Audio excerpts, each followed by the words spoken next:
안녕하십니까? 머니케어 뉴스, 케어맨입니다. 오늘은 컨디션이 좋지 않아 김비서 목소리로 대신합니다. 우리가 생각하는 것은 이번 미국의 은행 파산 사태에서 증시는 어떻게 변화할 것인가? 그리고 투자 시점을 언제, 어떻게, 어떤 분야에 하는 것이 좋을까? 일 것입니다. 사실, 이렇게 갑자기 미국 은행의 파산이 나타날 것이라고는 예상 못한 것은 사실이지만, 제가 며칠 전에 미국 사람들 가난해져야 인플레이션 잡힌다고 했는데요.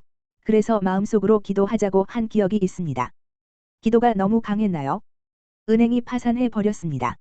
어느 구독자께서 댓글에 은행이 망하면 되겠네 라고 하셨는데 그렇게 되었습니다. 아무튼 미국 은행의 파산은 미국의 고강도 긴축 상황을 이제는 더 이상 강하게 할 수 없다는 것을 의미하는 것이 됩니다. 신용평가사들은 이런 상황에서 가만히 있으면 안 되는 것이기 때문입니다. 아마도 곧 일부 은행들에 대해서 안 좋은 평가 자료를 발표할 것으로 보이고 이것이 한 번 더 미국의 금융권의 자금 흐름을 안 좋게 만들 가능성이 있습니다. 연준이 하는 일을 보면 물가, 고용, 금융 안정 이 세 부분을 해야 하는데 서로 상충되는 일이라 어려운 것이라 보면 됩니다. 물가 상승을 잡는 것을 목표로 1년간 미국채 10년물을 0.5%에서 4% 수준까지 올린 것은 급격한 국채 가격의 하락이고 이것은 은행의 수익성을 악화시키는 원인이 되기도 합니다. 이번에 건전성이 약한 은행까지 문제가 발생되어질 것이며 혼란은 점차적으로 안정화되어질 것으로 보입니다. 일종의 정화 과정으로 생각해 주시면 좋겠습니다. 연준이 의도는 하지 않았지만 금융권 조정은 어찌 보면 자연스러운 긴축이 나타날 것이니 말입니다. 케어맨 의견은 이제는 4월부터는 조심스레 국채나 국채 레버리지에 관심을 가져도 될 것으로 보입니다. 물론 23일 FOMC 회의 결과를 보고 해도 늦지는 않겠지만 하반기 미국의 경기 선행 지수는 이미 마이너스로 이번 사태로 급격히 시장은 경착륙 진행되어질 것으로 판단되어집니다. 따라서 이제는 채권 시장과 환율 시장만 안정되어지면 방향성은 정해졌다 라고 말씀드릴 수 있을 것 같습니다. 당분간 시장은 변동성이 높을 것이나 다음 주부터는 시장 투자 자금의 방향성과 투자의 민심이 어디로 흐르는지 파악이 가능할 것으로 보여 머니케어 뉴스의 투자 전략과 유사하게 물론 이런 사태가 올 줄은 몰랐지만 16일부터 22일경에 투자 포지션 잡자고 한 전망과 일치하게 되었습니다. 다행이지요. 그래서 늘 시장을 바라보는 전망, 예측을 해야 합니다. 설사 예측이 틀린다 해도 예측 안 하는 것보다는 훨씬 좋습니다. 이제부터는 정말 성장성이 있으며 부채는 없고 실적은 있고 자본금이 있는 그런 기업을 선정해서 투자해야 성과를 낼 수 있는 환경이고 미국보다는 당연히 이머징 시장에서 승부를 내야 합니다. 이미 이머징 마켓은 미국의 고강도 긴축을 충분히 대비하고 맞추어 왔기에 이런 상황 속에서도 열심히 앞으로 나아가기만 하면 됩니다. 미국은 금융시장에 큰 불이 났으니 일단 불 끈다고 당분간은 조용할 것이기 때문이지요. 또한 머니케어 뉴스에서 이번 미국 은행 파산 사태에 대해 대응 방안 내용이 기금 마련하고 예금자 보호한다고 말씀드렸는데 이것도 케어맨 예상대로 미국 금융당국은 대처해 나가고 있습니다.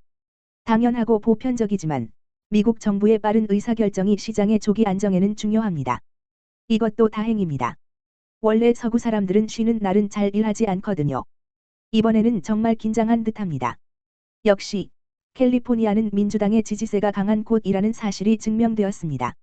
최근 시장 흐름은 실리콘밸리 은행의 파산 사태에 대한 미국 정부의 적극적인 대처에도 불안한 흐름을 이어가고 있습니다. 이런 불안정한 상황은 진정 국면까지는 다소 시간이 걸리는 것은 누구나 다 알 수 있지요. 그러니 조급해할 필요 없습니다.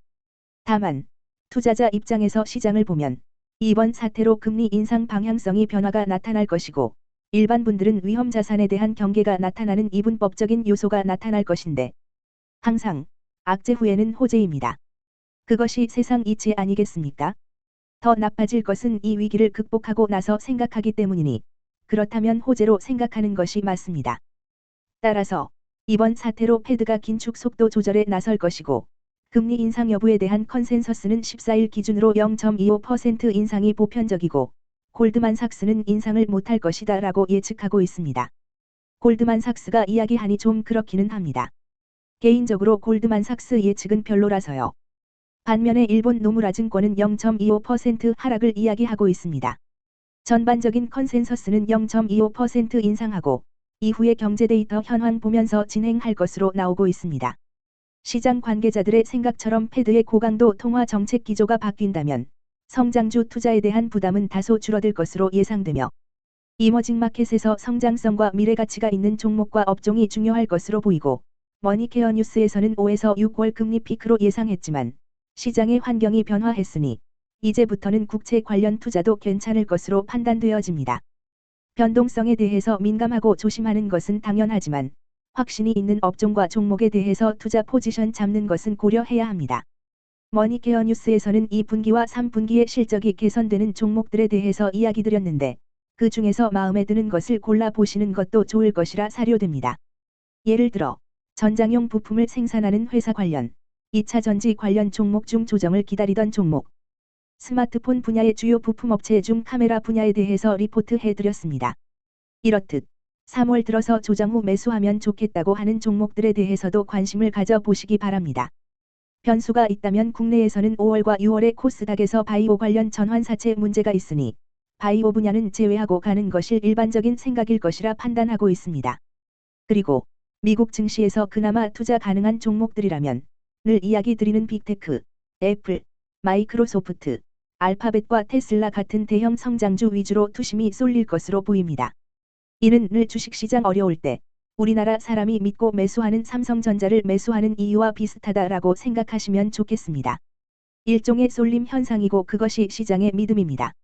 어제 테슬라 리포트 올려드린 이유도 이와 같은 사유로 보시면 좋겠습니다. 시장은 아직도 변동성이 높으며 지수는 박스권으로 갈 확률이 높다 사료됩니다. 업종과 종목별 선정이 중요한 시기이며 급하게 매수 접근하지 마시고 언급드린 종목 중에서 23일에 종목별로 매수량이 많은 종목을 타겟으로 기다려보면 좋을 것으로 사료됩니다. 오늘도 많은 도움이 되셨으면 좋겠습니다. 늘 여러분의 소중한 자산을 위해 리포트하는 머니케어 뉴스, 케어맨입니다. 구독, 좋아요는 제게 큰 힘이 됩니다. 감사합니다.